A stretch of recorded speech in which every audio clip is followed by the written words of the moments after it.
Greetings, folks. Coming back to you on the Easter mission extravaganza. It was very entertaining how God answered all our prayers, our prayer requests, and your prayers. And together, God made this a glorious mission, the Easter mission, Passion of the Christ. And many, many miraculous interventions were experienced. And what you're looking at are some of the boxes of the materials that were specifically bought and brought down to London for the purposes of that mission, the Friday, Saturday, Sunday mission, both in Trafalgar Square and at Hyde Park. So stay tuned. God really blessed. And I'd like to thank you for right now for all your contributions, your prayers, your finances, and for those who came to help. Stay tuned to find out how many books were actually distributed at this distribution. We are so excited to share this with you.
Just thank again the workers, and again, it's not because I have not thanked them, but because the work that they did was very extraordinary, and the spirit in which the workers worked was just Holy Spirit filled, Spirit led, and thank you for allowing God to use you in this and in execution of this particular mission. But I would like to make a special mention to Loud Ministries for their attendance there. It was a glorious day, especially to have them. And they were coming to see also how the work has moved from where they trained us a long time ago, and what other elements God has added to the work. And some of them were standing there in amazement, and we thank God for that. We still owe a lot to the work, the pioneering work that they did, and we continue to value their input and their involvement. Also, I would like to just say, of all the 3 days that we worked, the demand was overwhelming. Friday took the cake. Sabbath was a big surprise. Sunday, because Hyde Park can be hard. And also, we had asked many, we were not even sure how much God was going to provide.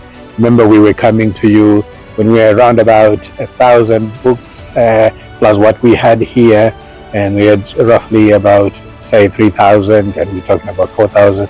But we ended up having enough for more than 500 solid books. Talking Desire of Ages, Ministry of Healing, The Great Controversy, and all significant others. We also had the books that we showed you. Some of them are abbreviated versions of The Great Controversy, and you can go back to the old promo videos for that. But we actually ended up having more than what we had said we had at the beginning. But these books, as I told you, they will need to be labeled and stickered and then ferried, and that's a very heavy work.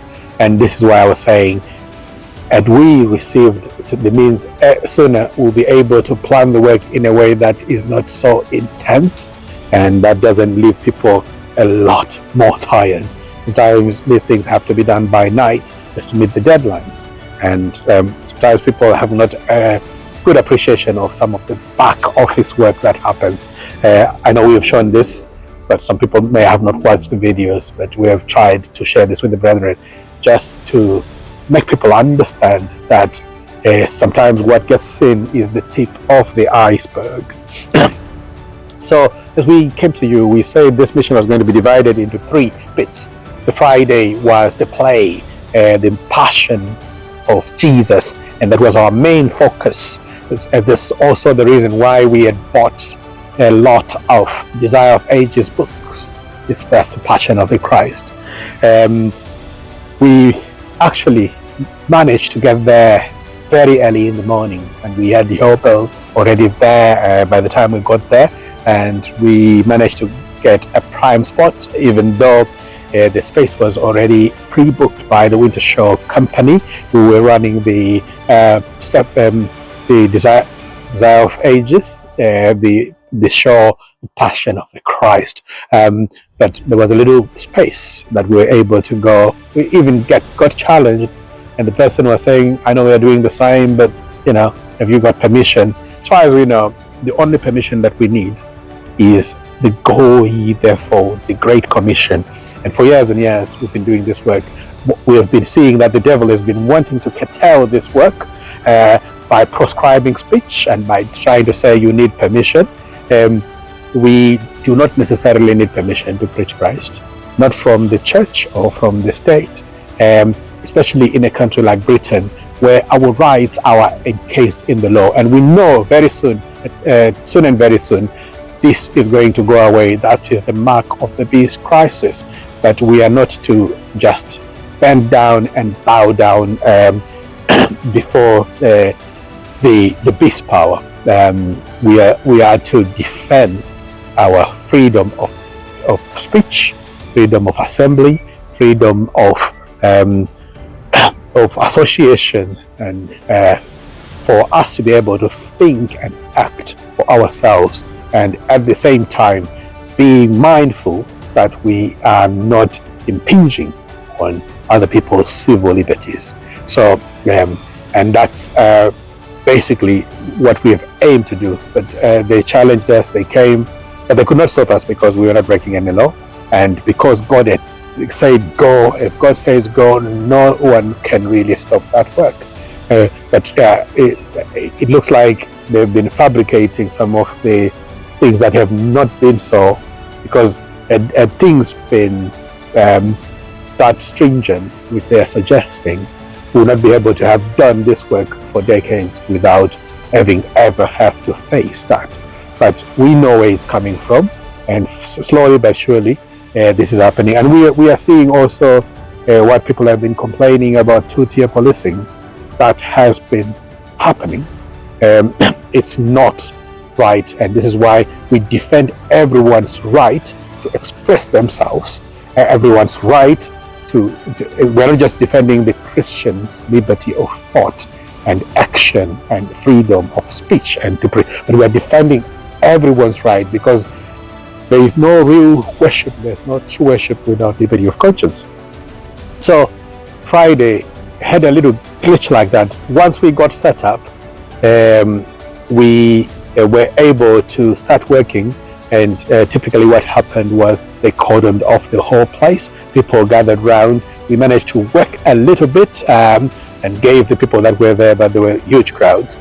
And then it was an intervals that happened at the end of each presentation, at the end of each play, as people were coming out, as we had said. That's when we were able to give much more books, and people just came and swarmed the whole place, and we were never really we never had any breathing room. But this time, unlike last year, we were ready, or the books were pre-stamped, which we were saying was going to be very helpful, and we had a lot of books packed, ready to be giving even packs in the carrier bags, and we gave those books and many people got those books. So much so, on that day, Friday, all the Desire of Ages that we had bought went, and I can't tell you from the top of my head right now, but the number of the Desire of Ages went as anything maybe south of 1,500,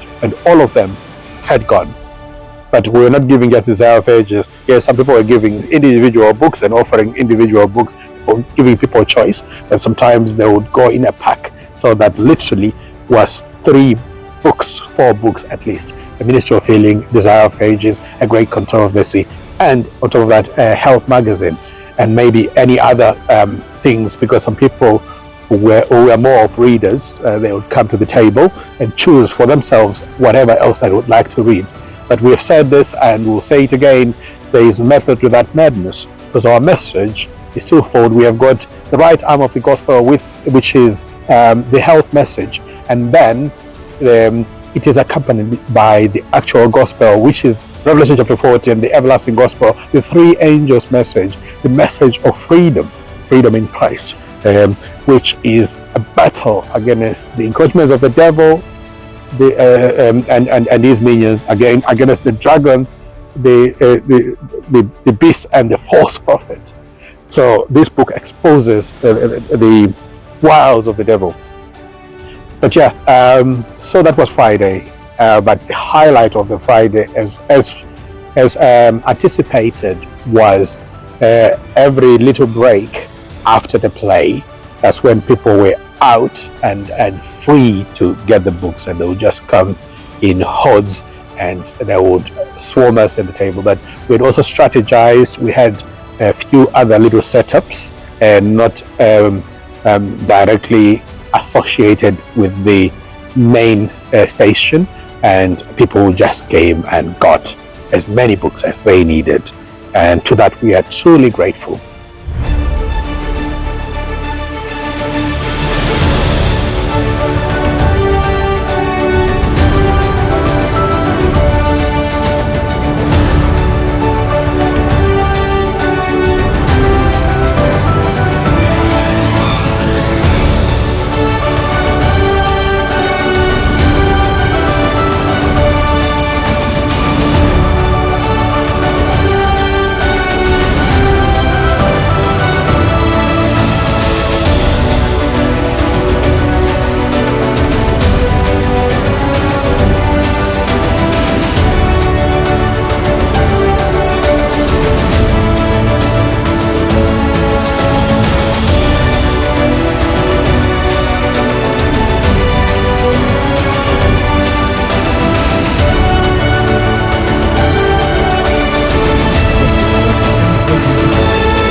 Sunday, the Sabbath.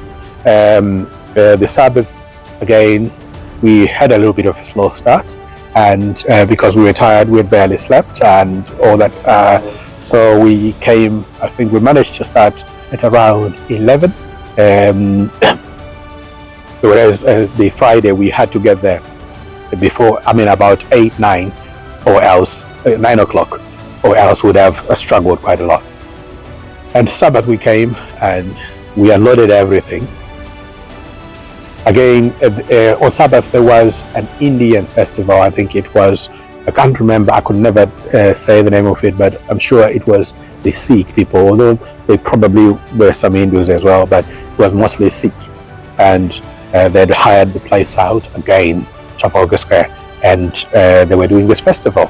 And when we had set up, again, we had some people challenging us, but we had security who they said we needed to move a bit further out towards the art gallery, and to which National Art Gallery, to which we obliged and we set up, and that we couldn't have set it in a better place.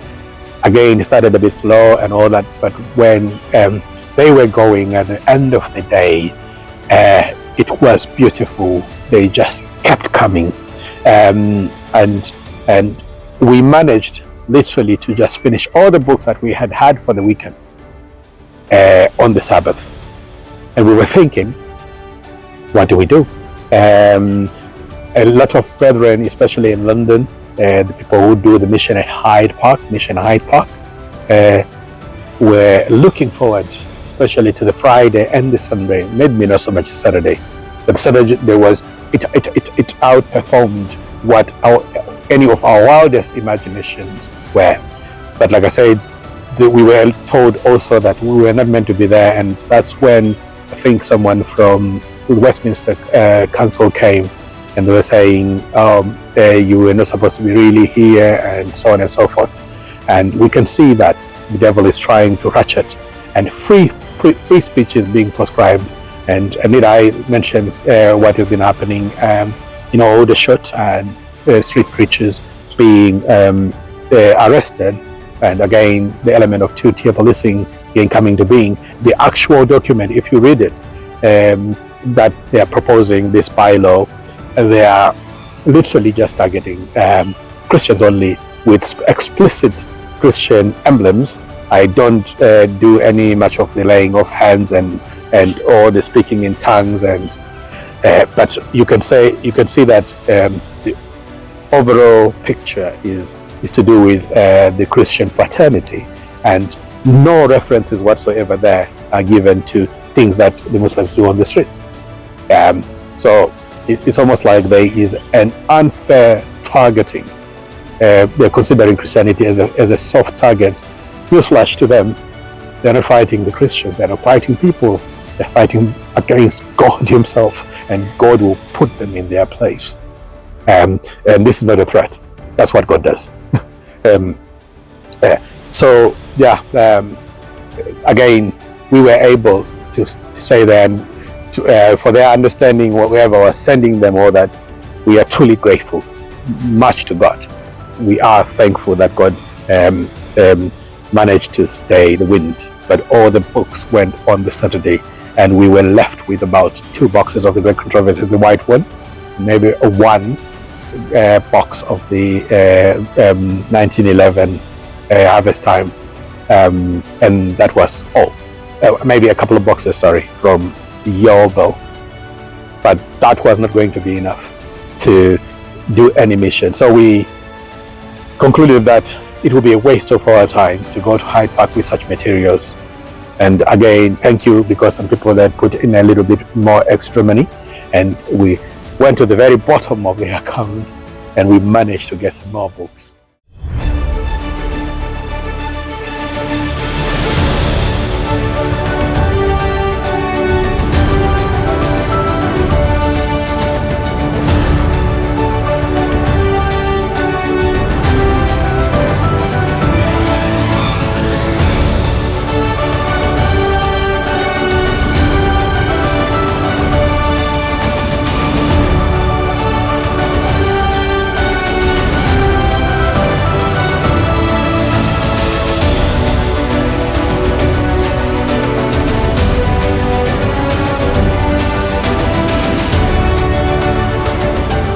is the time for the last warning to be given. There is a special power in the presentation of the truth at the present time, but how long will it continue? Only a little while. If there was ever a crisis, it is now. We should now feel the responsibility of laboring with intense earnestness to impart to others the truths that God has given for this time. We cannot be too much in earnest. All are now deciding their eternal destiny. Men need to be aroused to realize the solemnity of the time, the nearness of the day when human probation shall be ended. Decided efforts should be made to bring the message for this time prominently before the people. The third angel is to go forth with great power. The time of test is just upon us, for the loud cry of the third angel has already begun in the revelation of the righteousness of Christ, the sin-pardoning Redeemer. This is the beginning of the light of the angel whose glory shall fill the whole earth. The end is near, stealing upon us stealthily, imperceptibly, like the noiseless approach of a thief in the night. May the Lord grant that we shall no longer sleep as do others, but that we shall watch and be sober. The truth is soon to triumph gloriously, and all who now choose to be laborers together with God will triumph with it. The time is short. The night soon cometh when no man can work. The third angel's message is swelling into a loud cry, and you must not feel at liberty to neglect the present duty and still entertain the idea that at some future time you will be the recipients of great blessing, when without any effort on your part, a wonderful revival will take place. In the last solemn work, few great men will be engaged. God will work a work in our day that but few anticipate. He will raise up and exalt among us those who are taught rather by the unction of His Spirit than by the outward training of scientific institutions. These facilities are not to be despised or condemned. They are ordained of God, but they can furnish only the exterior qualifications. God will manifest that He is not dependent on learned, self-important mortals. The laborers will be qualified rather by the unction of His Spirit than by the training of literary institutions.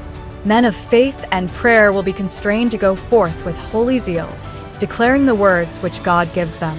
Let me tell you that the Lord will work in this last work in a manner very much out of the common order of things, and in a way that will be contrary to any human planning. God will use ways and means by which it will be seen that He is taking the reins in His own hands. The workers will be surprised by the simple means that He will use to bring about and perfect His work of righteousness. He will raise up from among the common people men and women to do His work, even as of old He called fishermen to be His disciples.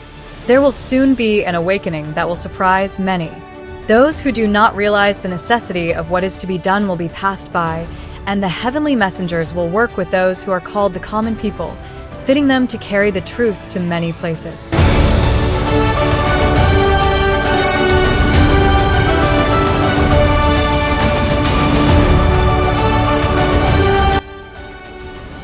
Yeah. So we had plenty of testimonies, but maybe a few to me would then stand out. We got to the place where we dropped the van, myself and the Dave, and it's a road that I'd not frequented, so I sort of used this at Nav a little bit, but we came across some Asian family, and we spoke to them. They were Pakistani Muslims and French, and they were just in London for the day from France. And so we they brought this big fob. They couldn't find the car, and they said, "Oh, we know it's round about here. There's a queue park here, but we can't find where we've parked our car." And said, "Oh, so we'll look for it." So I typed into the maps, queue parks, and they were going the total opposite direction to where they were supposed to go. But fortunately, it was only less than 500 yards, maybe if that, from there.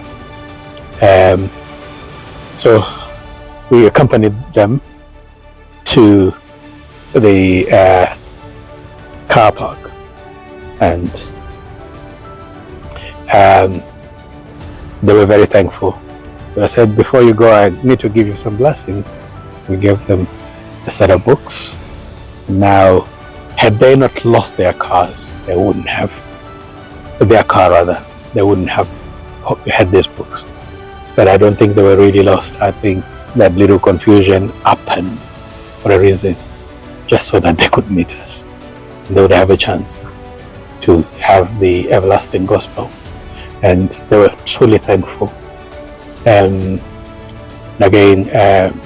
my wife was talking to me about how she met some smokers. There was a book, one of the Yobel covers of the Great Controversy, the blue cover of the Yobel books. So it was thrown, and they were saying, "Oh, that's a book. It looks like a religious book." And they had come for a cigarette break. They were smoking away and saying, "Oh, it looks like a religious book. It looks very interesting. It's got the cover of the papacy and Revelation 13 and all that." Saying, "It's really interesting. We would like to read it." So Tendai did not interfere with them. So again, that's a book that has been thrown away. Someone trash is someone else's treasure. They were finding treasure, and they said, "We're going to read it," and that's fantastic. There's this lady. I had gone to the van trying to get a few things. Got 5 minutes, so I was sitting on the driver's wheel. This woman approached me by the window, and she said, "Yeah, I'm trying to go somewhere. Do you know where the Ritz Hotel is?" Strangely enough, I don't know London that well. I do and I don't. And we had seen the Ritz Hotel in the morning on our way in. And I remembered exactly where it was. And I remember speaking to my crew and say, oh, the Ritz and all that. And so the woman was saying, I said, "Yeah, today I think you are very fortunate because I just saw it coming in." So I put it on my sat-nav. Said, "Well, there it is." And I point to her, "You go this way." And she was saying, "Sat-nav has been taking me round and round and round and round and round." So I'm not able to go there. So I said, "I'll show you the way and you can ask later." And I went down from the South African embassy down to the Canadian embassy. Then I showed her, and I'd said, "Oh, I might take you there. I might drive you there." So I decided not to drive. London is mad. So literally just left the vehicle and I walked with her. Took us about 19 minutes, it said, 19-20 minutes one way. And so we went and we were discussing, and I said, "Oh, I've never been to America." She told me what state she was in. I told her about the book, told her about and she, saying, "I've never been to America." I said, "Well, don't go there now with all the deportations with the Trump administration and all that." And I could tell that maybe politics, if any, would be either more neutral or left-leaning or whatever it was.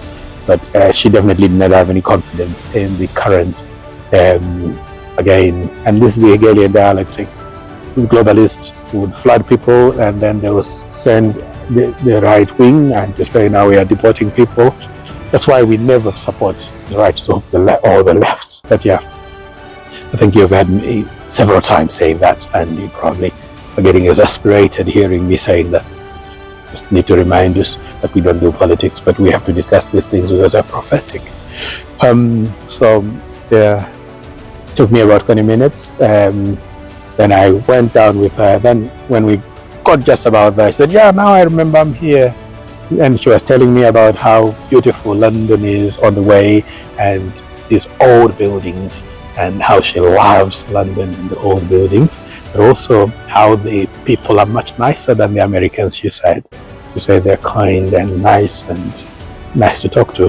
Whereas if you ask any northerner, they'll say people in London are a bit uptight and they are not very nice. And those are opinions that I wouldn't go by too much.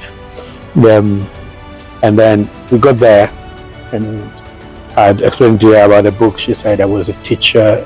I'm a teacher. I was a teacher, an English teacher. I said, "Well, you are my right candidate, because to be an English teacher, you have to read through a lot of books, and especially literature. You have to just gorge yourself in a lot of literature. So I've got some extra literature for you, and this one is could well determine your eternal destiny. In fact, it will determine your eternal destiny.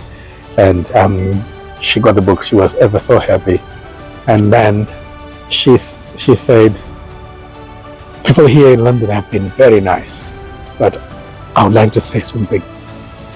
You are by far the nicest person I've met on my whole trip. And then she said, can I hug you? And she came and gave me this really warm embrace. And I said, oh yeah, thank you. I said, sure, thank you.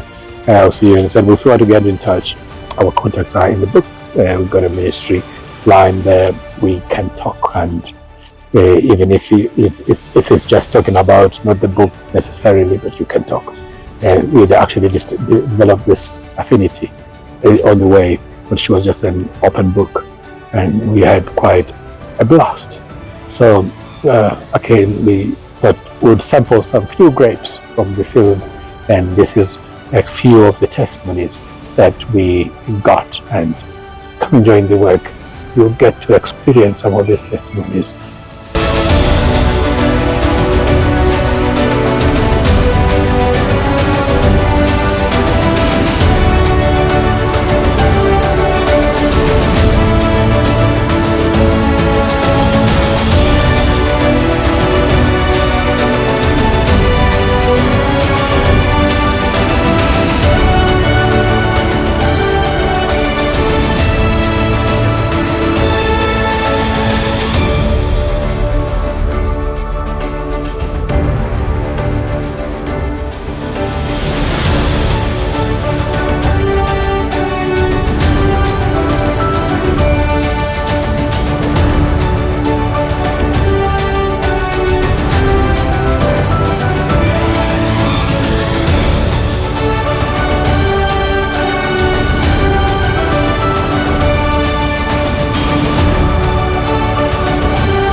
At Hyde Park.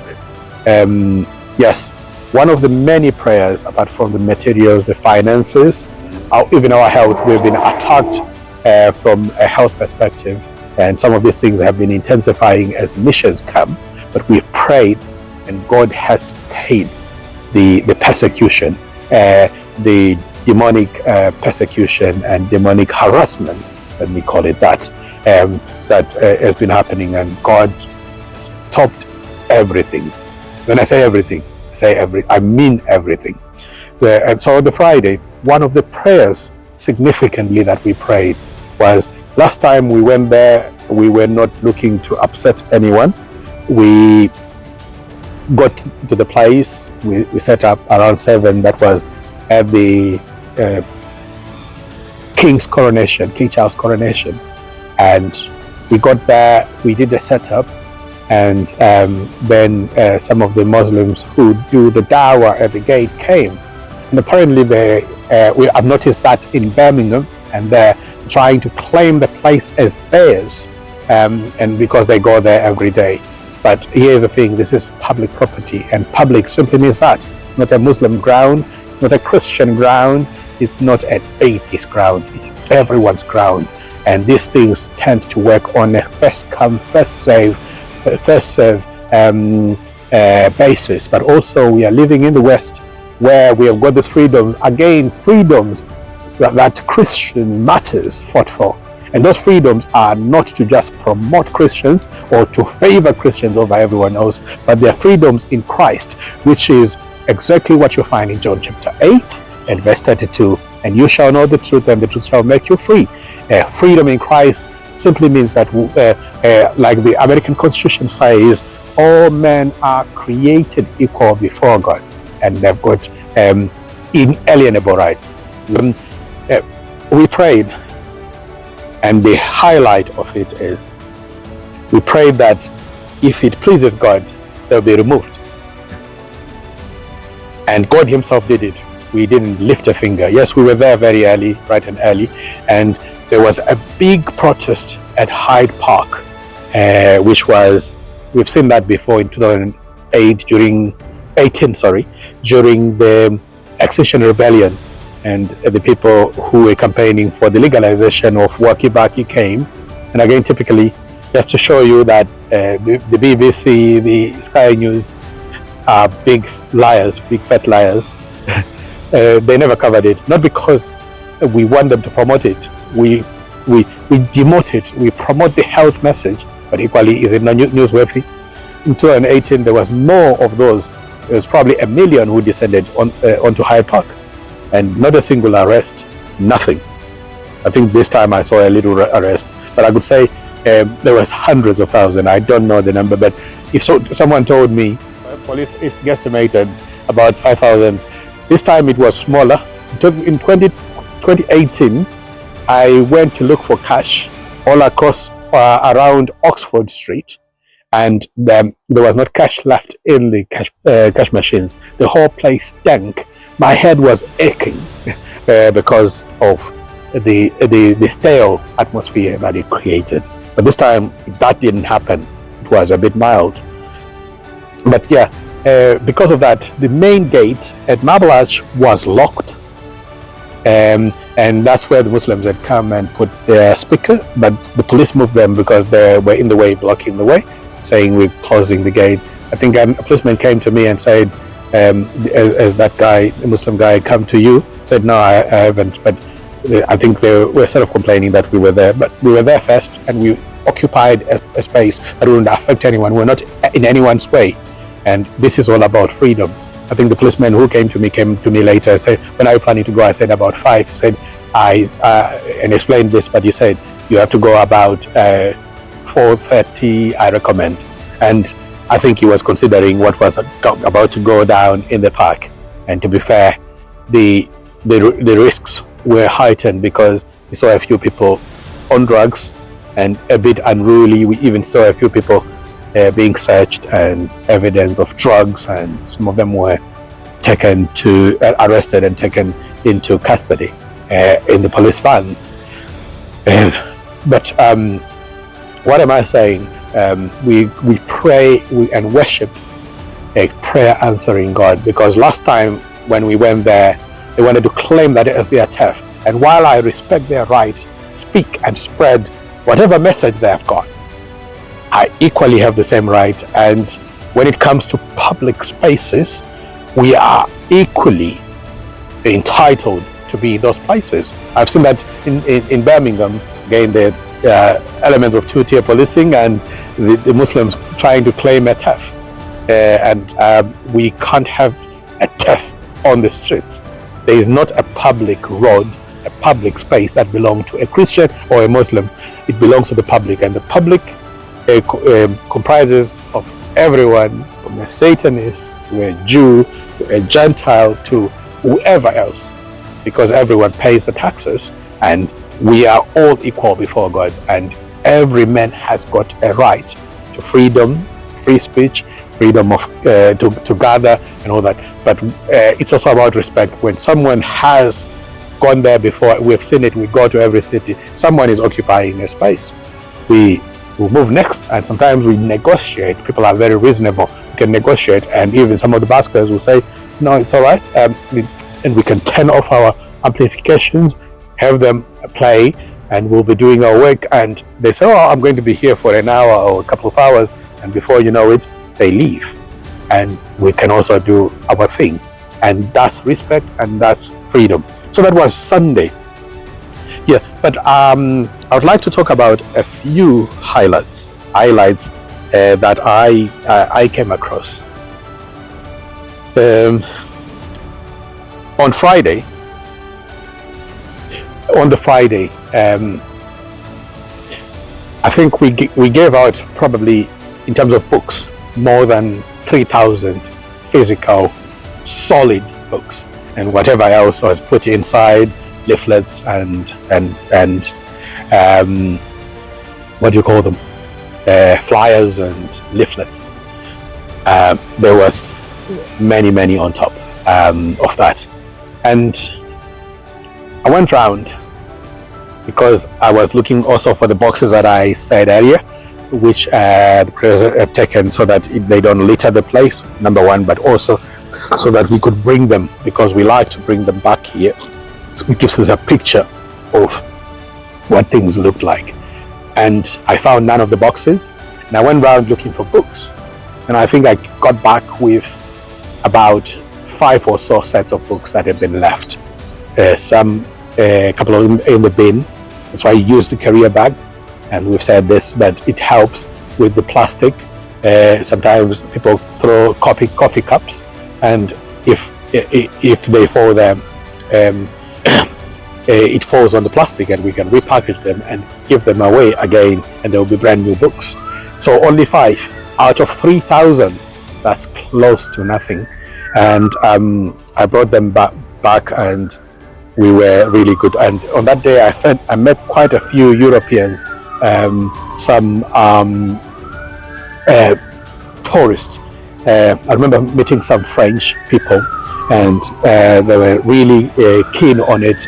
And I remember directing them to chapter 12 and chapter 15 of Great Controversy, the French Reformation and the French Revolution. And we had some discussions, and we had much agreement, especially with the current affairs. And I said, the woman who wrote this book also said the history of France will be repeated in our time, both in the Reformation and its failures, and also how this was cause and effect. The causal effect being the causal agency being that the reform was rejected, and its rejection was the result was a revolution, and in it France was the biggest loser. The reason why there is a French-Canadian population in Canada and in the States as well, French colonies, was because people were running away from France, and there was a massive brain drain. And when people go woke, the countries lose. That's why millionaires and billionaires are looking for places to invest across the world. The unfortunate bit is there's nowhere to run in this new world order, because it's all coming from the United States, United Nations even. So there's no one country that will. But during that time, countries were different. America was quite warm and receptive, and France was hostile. And so I think I met about 2 or 3 French families, and there was again a Danish person, and we managed to speak, and they got books, very excited. But that was Friday. Then came Sabbath, just at the top. There was 2 young people. They spoke a lot of Cockney, in the Cockney accent, but I think they were Polish mix, and they were so loaded with current affairs. They were also Christians. They understood these things, and I had to give them extra books via post that expose some of the underground of the underworld, what's happening behind the scenes. And I think I've just posted the books yesterday. They gave me the address, but they were really good and ready. They understood even the message of country living and how it will be a bastion against the back of this crisis. And we met some of these amazing people. Also, I met an Indian man with their son, with his son rather, and a daughter. And we had met another Indian man, the same place, I think it was last year as well, with a son and a daughter.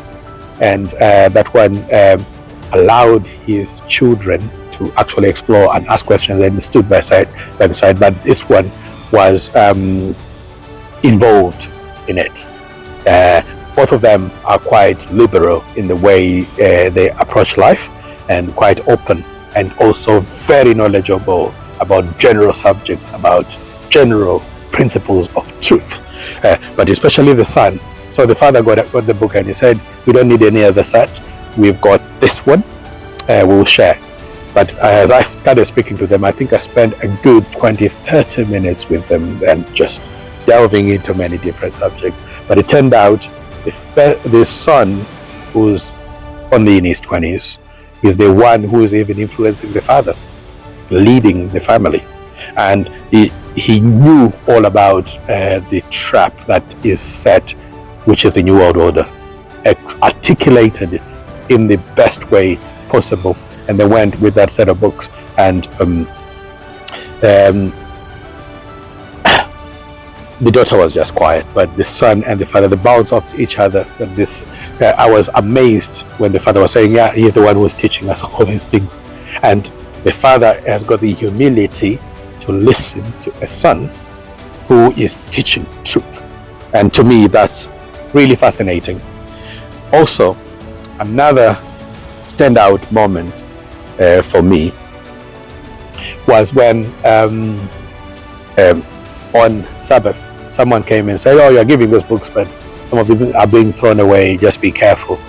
There's a few books there. And I was expecting to find a whole hoard of books. And I went there, and lo and behold, top of, I think it was on top of a bin or somewhere, there was 3 books in a bag: Ministry of Healing, Great Controversy, and a magazine. And so I picked it up, and I then scouted the whole place, looked around the bin, zero, nothing. There was completely nothing. So the Sabbath, even much less books were thrown away. Obviously, much less books were taken. I think would have given around about plus or minus 2,000. We never really got a chance to count, as it was action-packed. But roughly about 2,000 books also were given on the Sabbath. I mean, books as opposed to other little bits like flyers and magazines and little leaflets, pamphlets. So I got those, and then we had parked the vehicle in Westminster, in the West End, way beyond the Parliament, and we walked there with a gentleman from Yobo, and we were talking, and nothing was in my mind about books or anything like that. But sometimes God speaks to us through many ways, and one of the ways that God speaks is He gives you a very strong impression and a very strong edge.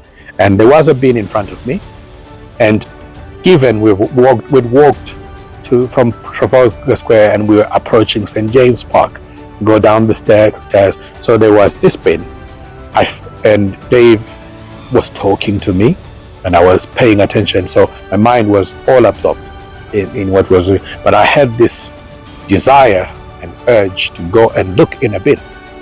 And lo and behold, I got in the bin. I fished a bag of books, clean, no coffee, no nothing, and not messed with. I took it out, but for good measure, I thought, well, this could be a coincidence. Does it mean there's books all around us? So I went back and I checked every bin around. Nothing. But this one, I had a very strong push. I couldn't resist it. An urge, go and look, and there was a book there. So the Spirit led me to those books. And as we were talking, we went, and just as we were approaching the other side, Parliament Square, I saw a bus driver. Again, my heart impressed me to go and speak to the bus driver. He was stopped in traffic, and I said, he is a present. And the man was elated. He really wanted that book. So Like they said, cast not your pearls to swine. We had given the book to swine, and we retrieved it, but someone appreciated it. And I wish I could remember this, but I remember someone saying that there's a spirit of prophecy quotation that says even a single leaflet that is spirit-filled, that we print and send away, God sends to every one of those, God sends an angel. And it's a powerful one. I think I've looked for it, but not serious enough, and I'll probably try to look at it. But if you know it, please place it in the comments of this video. But this is a very powerful thing. It's much like God sees a small sparrow fall, and he records it, and he knows the number of hairs on our head. That's how much detail God is putting in the effort of looking after people, sustaining people, but also in the salvation of people. If he knows the number of your hair, if he cares about the butterflies and the bees and the birds, if he clothes the lilies and the ravens, how much care does he put to you? And how much more care would he put in a book like Great Controversy, which debunks all the nonsense of Babylon, and a ministry of healing, which gives not just physical health but spiritual health, in books like Desire of Ages, Christ our righteousness, which is the third angel, which is the loud cry of the third angel, knowing Christ, knowing who he is, know what he has done, knowing his background, understanding that, but also knowing what he's about to do, which is the work of recreation, the work of the loud cry of the third angel, which is finishing the work. So all these prayers, and we were praying for the weather. Before I forget, we prayed for the weather. Yes, March was dry. All of March was dry, and April at the beginning. And then the first weeks of April, they were giving rain. I remember when I looked at the weather forecast, long range forecast, they were saying that week is going to be between 60 and 90% rain. And we prayed and said, God, please us good weather, because your work will suffer. And imagine with all these books and out in bad weather, which we have done, we'll not be able to protect them. They will be destroyed. And so we went on all 3 days, not a single cloud in the sky. Yes, before we started, but the sky was clear. And it was not until Monday when we came back home that the heavens opened, and we had the showers of blessings. And I'm sure the gardens needed it, and the watercourses needed it, and every other plant. And we thank God for the rain, but not a single rain within the period allotted for the work. And to that we are truly thankful, especially because we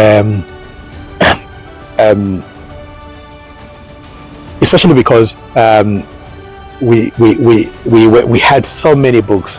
Had the weather been nasty, it would have been carnage. All the materials will be destroyed. But God knows, and he sets things in order in a way that his work can go forward. It's nothing to do with us. None of the glory goes to you or your prayers or mine, but all the glory goes to he who can answer those prayers, and he who can stop the rain, despite the cloud seeding experiments that they are doing, which they are denying that they are doing. God held it back.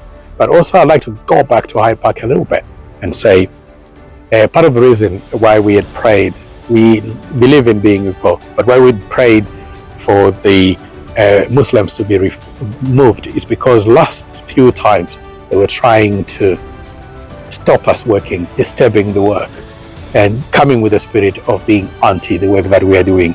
So we prayed for that, not because we don't love them. We love everyone and we love the Muslims, but we have got a much more important work to do, to fulfill, and we are not there to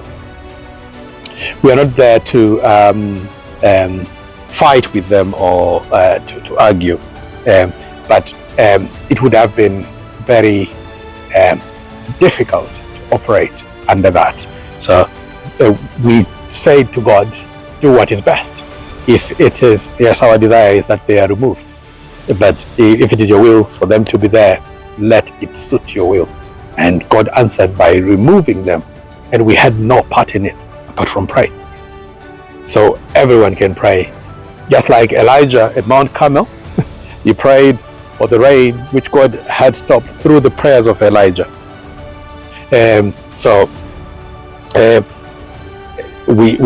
We prayed and God answered.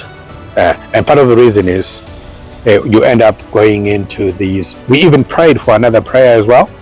Last time, if you remember, there was an evangelical who came, and he was very abrasive and just looking for an argument. You'd ask questions that he doesn't want answers to. And unfortunately, that's not what we are there to do. We are there to do the work of God and Christ, our righteousness. And we are looking for those who are looking for God.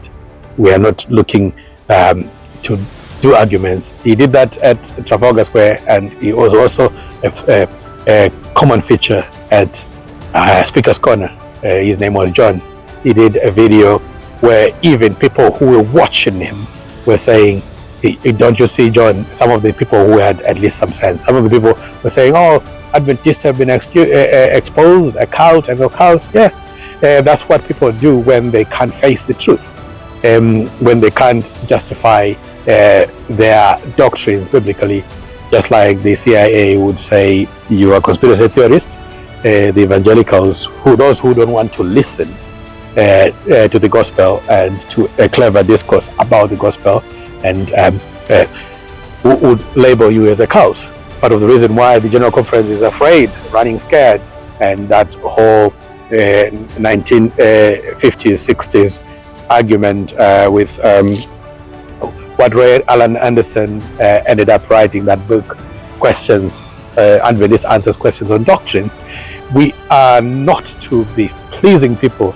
If Jesus was called, a terrorist, they said, when he said, destroy this temple and in 3 days I shall rebuild it, they say, oh, he's a terrorist. And when he said, my meat, in the book of John, is my flesh is meat indeed, and my blood is drink indeed, drink. And they said, oh, Sister White actually says in Desire of Ages, the Pharisees knew exactly what he meant, but they were playing on the ignorance of their followers. And then they said, oh, he would like to make us cannibals. He wants us to feed us his flesh.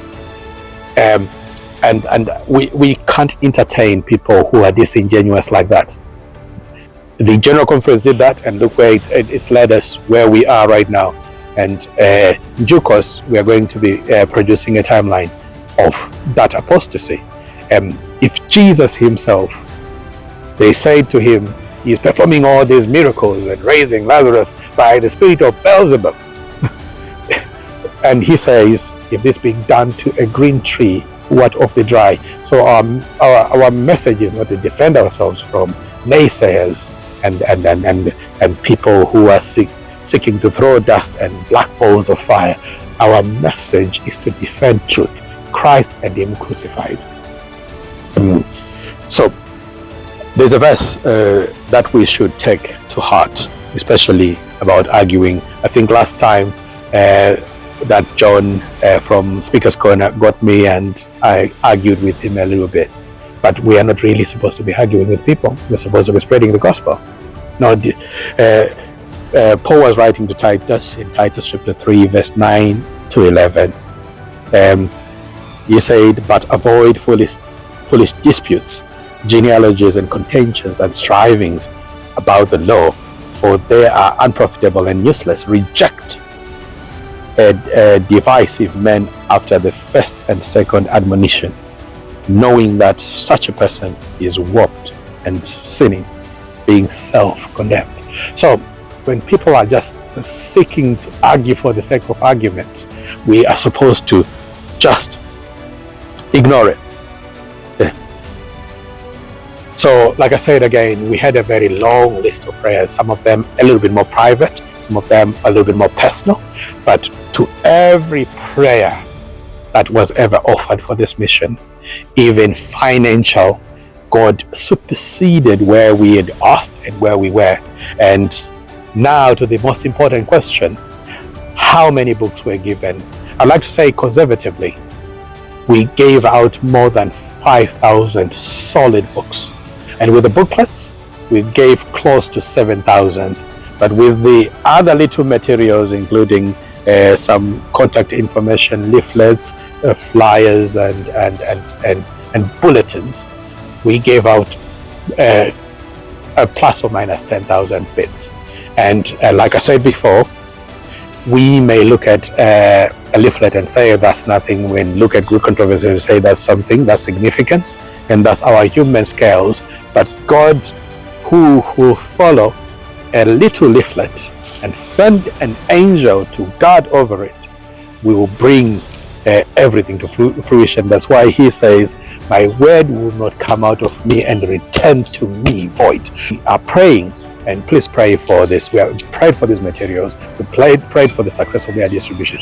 Now we are praying for the success of people picking them up and reading them, but also picking up their YouTube and listening to these books and learning more about the truth.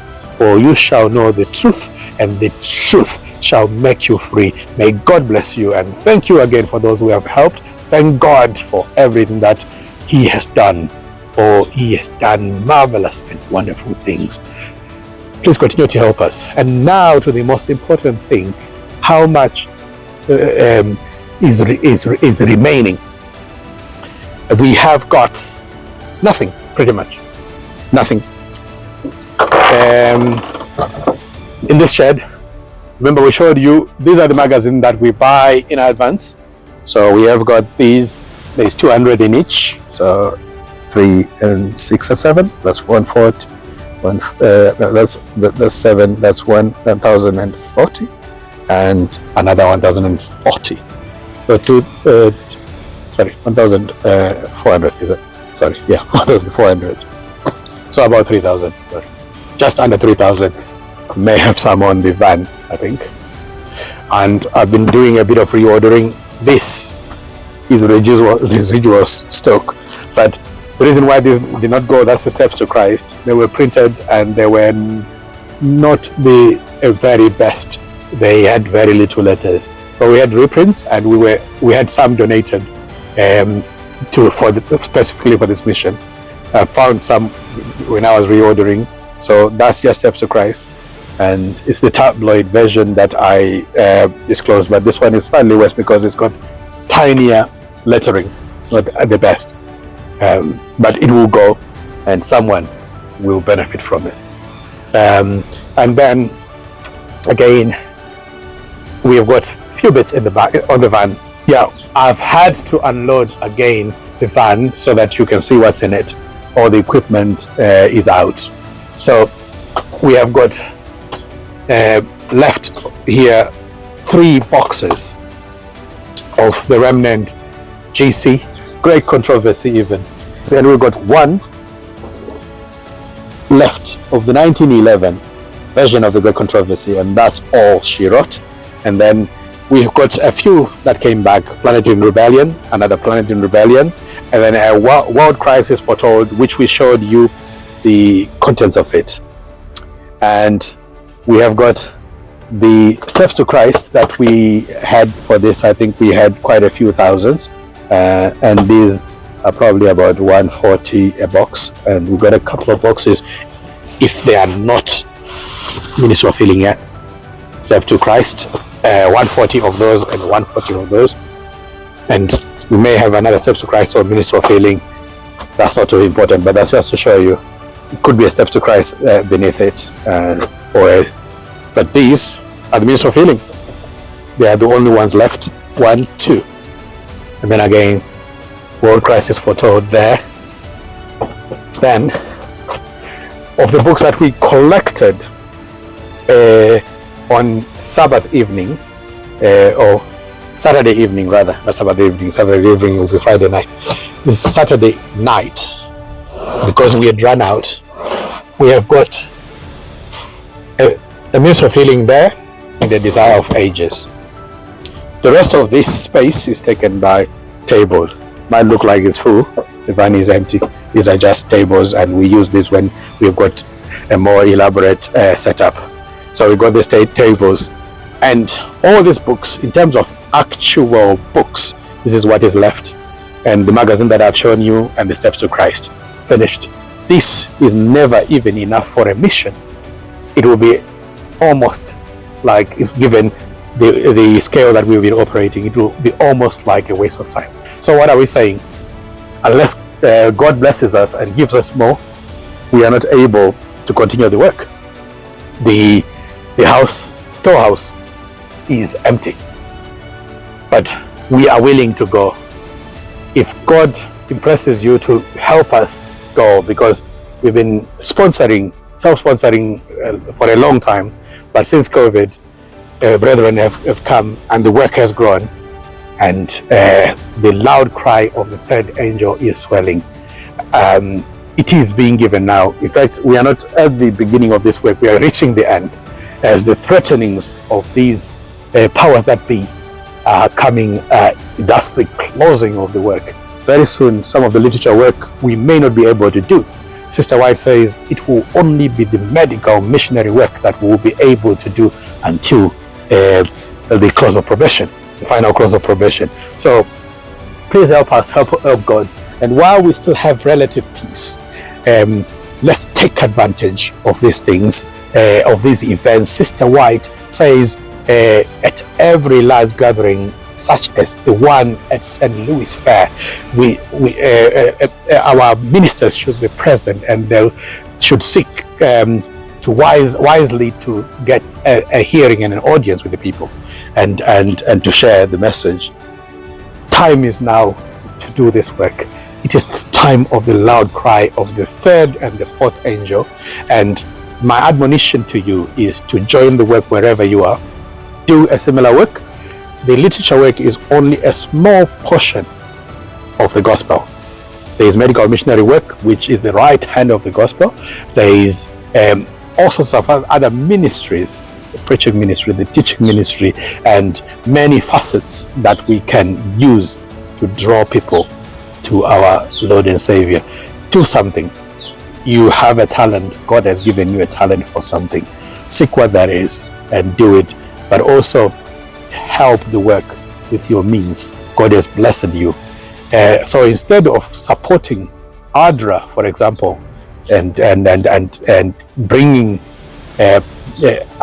such a shame to the church, and ADRA, which was, in my opinion, should never have existed, because when Neil Wilson in 1985 did that, he signed away our liberty to be able to preach the gospel, which they call proselytizing.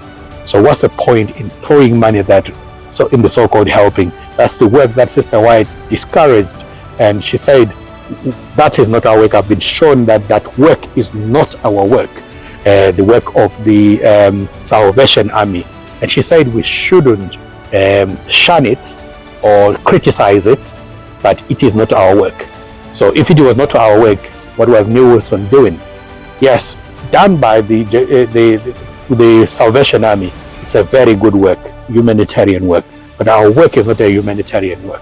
Our work is preaching the everlasting gospel, the righteousness of Christ, and to warn people against the mark of the beast. But look where we are. Look where the General Conference is. They're developing kingly power. They're sacking every sensible pastor who has ever challenged their kingly authority and who has ever claimed their liberty in Christ and to preach. So you've got a choice. You can send it there, or you can do God's work where you are. But we are saying the work of the Lord right now is suffering here. And study for yourself and pray and find out what God would do with you. Just what I want you to know is, when the alpha of apostasy happened and money was going to Battle Creek to support the many unending projects that John Harvey Kellogg was engaged in, the work in the South, where the slaves were suffering, and Sister White used some of her money and the money that she was receiving from the brethren to support the pastors who were actually doing the work. And even their wives, Sister Haskell, you name it, go and study the subject for yourself. But I want you to notice the end result.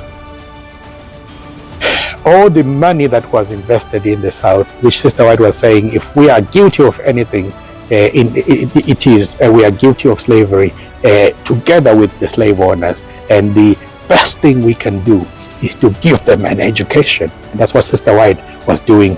By that, to my reading thus far, Sister White no longer paid any tithe to the General Conference until she died. She never supported the General Conference anymore with a tithe. I don't care what people will tell you. Go and study for yourself. It's clear from the writings that she wrote. So, but here is a contrast. The work that happened in the South prospered. Like right now, we have got even universities there that are still running. But the work that John Harvey Kellogg was throwing money at Battle Creek, all was consumed in fire. There was not one fire in Battle Creek. I know of at least 2 fires. And the firemen were saying these are Adventist fires. God was really angry. Go and read about it. Sister White saw a man who was going with John Harvey Kellogg that she confessed was the devil himself. But all that work went to naught. And it was a warning that if we invest in a work that is not sanctioned by God, all of it will be destroyed in the lake of fire, in the hellfire. So that's why the Bible says Christ is the cornerstone or the foundation stone.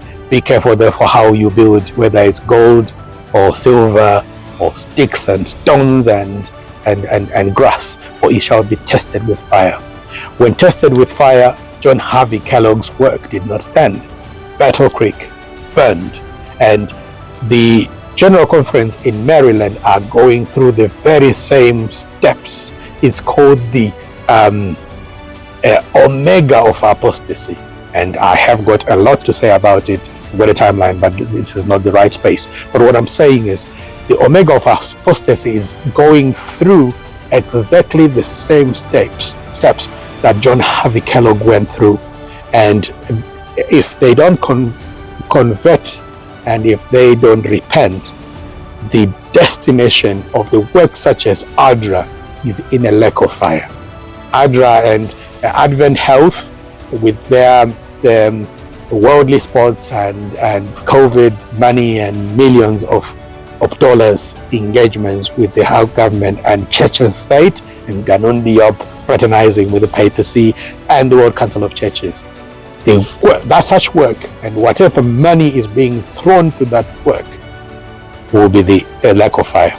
We've got a choice. We can support Christ and join the Baptist, or we can support Caiaphas. The end results are predetermined unless we change deliberately. May God bless you, brethren. The work needs to be finishing. It's time to give the world the loud cry of the 3rd and the 4th angel. May God bless you.